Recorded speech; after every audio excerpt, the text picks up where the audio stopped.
یہ الہدا کیوں، قرآن کیوں دیا گیا؟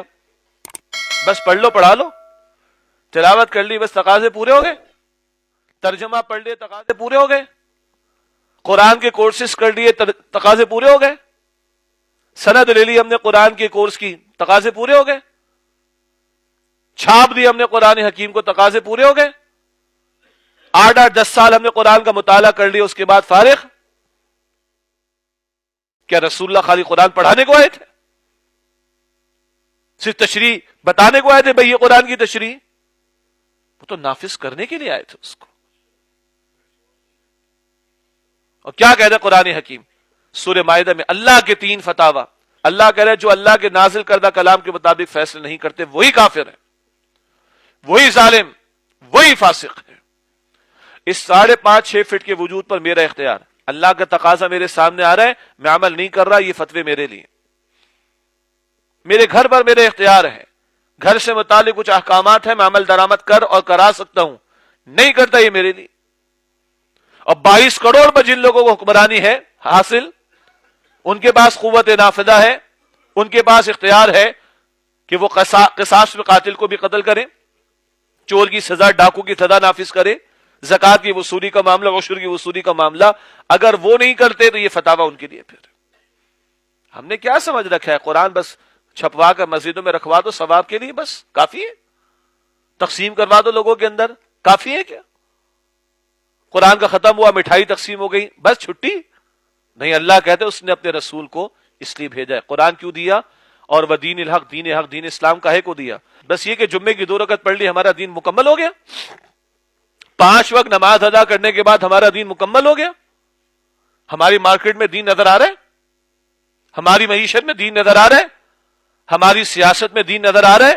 ہماری عدالتوں میں دین نظر آ رہا ہے؟ ہماری پارلیمنٹ میں دین نظر آ رہا ہے؟ الا ماشاء اللہ، عظیم جگہ، اکثر مرتبہ کہیں نہیں۔ تو کیا دین پڑھنے پڑھانے کے لیے فقط دے دیا اللہ نے، کتابوں میں چھاپنے کے لیے دے دیا بس؟ دارالفتاح فتاوا تو دے رہے ہیں، دبئی جانا ہوا وہاں بھی فتوے چھپے ہوئے رکھے ہوئے ہیں، بھائی شراب اسلام میں حرام ہے، اور محکمہ اوقاف گورنمنٹ آف دبئی اس نے چھپوا کے رکھوائے ہیں مسجدوں کے اندر۔ تو تمہاری ڈیوٹی شاپ پہ کیا ہو رہا ہے؟ تو یہ فتوے چھاپنے کے لیے فقط کیا؟ یہ ہمارے بھی آپ علماء سے جا کے فتوا لے، فتوا تو وہ دے دیں گے، لکھا ہوا دیں گے نا۔ آپ پوچھیں بھائی چور کی سزا کیا ہے، وہ فتوا آپ کو دے دیں گے نا، بھائی چور کی یہ سزا ہے۔ تو کیا چوری نہیں ہو رہی ہمارے ملک میں؟ ہو رہی، سزائیں نافذ ہیں کیا؟ اسی وجہ سے ہو رہی۔ تو کیا یہ قرآن، یہ دین پڑھنے پڑھانے کے لیے بس، چھاپ دینے کے لیے، علم حاصل کر لیا اس کے بعد مطمئن ہو کر بیٹھ جانے کے لیے؟ نہیں بھائی، اللہ کہتے ہیں میں نے اپنے رسول کو الہدا قرآن دیا، وہ دین حق، دین اسلام دیا، لیظہرہ علی الدین کلہ، تاکہ آپ صلی اللہ علیہ وسلم اس دین حق کو کل کی کل نظام زندگی پر غالب فرما دیں۔ بھائی حضور تو چھٹی نماز بھی ادا کر رہے تھے، کون سی؟ تہجد کی، لیکن احزاب کے موقع پر 4 قضا ہوئی ہیں، غزوہ احزاب کے موقع پر خندقیں کھودی گئی نا، 4 نمازیں قضا ہوئی ہیں وہاں پر۔ حضور نے طائف میں اپنا خون دیا، حضور نے احد کے میدان میں اپنا خون دیا، حضور نے روتی آنکھوں سے بیت اللہ کو الوداع کہا، حضور نے اپنے 259 صحابہ کی جانیں اللہ کی راہ میں پیش کی۔ یہ کاہے کا کام ہو رہا تھا 23 برس؟ کیا مکے میں صرف نمازیں پڑھتے تو مسئلہ ہوتا؟ پڑھ لیتے؟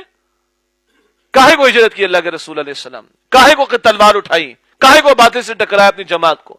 کاہے کو اپنے صحابہ کی لاشیں اٹھائے؟ کیا اس سب کو آج امت فراموش کیے بیٹھے رہے گی کیا؟ یہ مشن تھا رسالت مآب علیہ السلام کا، میری زندگی کا مقصد تیرے دی کی سرفرازی، میں اسی لیے مسلمان، میں اسی لیے نمازی۔ یہ مشن ہے امام الانبیاء کا صلی اللہ علیہ وسلم۔ اب شروع میں کیا بات آئی تھی؟ کیوں وہ باتیں کہتے ہو جو تم کرتے نہیں ہو؟ اللہ کو ناراض کر دینے والی یہ بات کہ تم وہ کہو جو تم کرتے نہیں ہو، دعوی محمد رسول اللہ کو ماننے کا صلی اللہ علیہ وسلم۔ آج تمہاری زندگیوں میں کیا نسبت ہے محمد رسول اللہ سے؟ کیا تعلق ہے تمہارا محمد رسول اللہ کی جد و جہد سے صلی اللہ علیہ وسلم؟ ہمارے استاد محترم، ان کی باتیں بعض لوگوں کو تلخ لگتی تھی لیکن سچی ہوتی تھی نا۔ یہ بتاؤ کہ حضور احد کے میدان میں کھڑے ہوں اور اس وقت کوئی مسجد نبوی میں بیٹھا ہوتا، مجھے اجازت دیجئے میں کچھ اضافہ کروں اس میں، اور وہ نافل ادا کر رہا ہوتا اور حضور میدان احد کے اندر ہوتے، اس شخص کا ایمان معتبر تھا؟ وہ تلاوت قرآن میں مشغول رہتا، بھئی تلاوت بڑا پیارا عمل ہے، اس میں کوئی شک نہیں، نوافل بڑے پیارے اعمال ہے، کوئی شک نہیں، مگر یہ بتاؤ وہ مسجد نبوی میں بیٹھا اعتکاف میں ہوتا اگر میں کہوں، اور حضور میدان احد میں ہوتے، اس کا ایمان معتبر تھا؟ تو آج تو اللہ کا دین مغلوب ہے۔ اے خاصان رسول وقت دعا ہے، امت پہ تیری آ کے آج اب وقت پڑا ہے، وہ دین جو بڑی شان سے نکلا تھا وطن سے، پردیس میں وہ آج غریب الغربا ہے۔ یہ گلاس میرے سامنے ہے، ہمارے گھر میں اگر یہ گلاس ٹوٹے ہمیں غصہ آتا ہے؟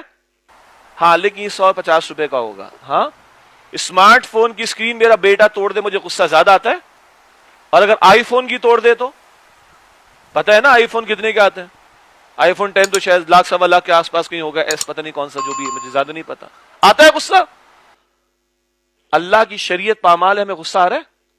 اللہ کے احکامات ٹوٹ رہے ہیں، ہمیں غصہ آ رہا ہے؟ میں آرام سے پیٹ بھر کے کھاتا ہوں اور آرام سے سو بھی جاتا ہوں، کھائیے پیجیے سوئیے، کوئی مسئلہ نہیں، مگر مجھے غصہ گلاس کے ٹوٹنے پر آ رہا ہے، اسمارٹ فون کے ٹوٹنے پر آ رہا ہے۔ اللہ اور اللہ کے رسول سے جنگ جاری، سود کے نظام کے تحت۔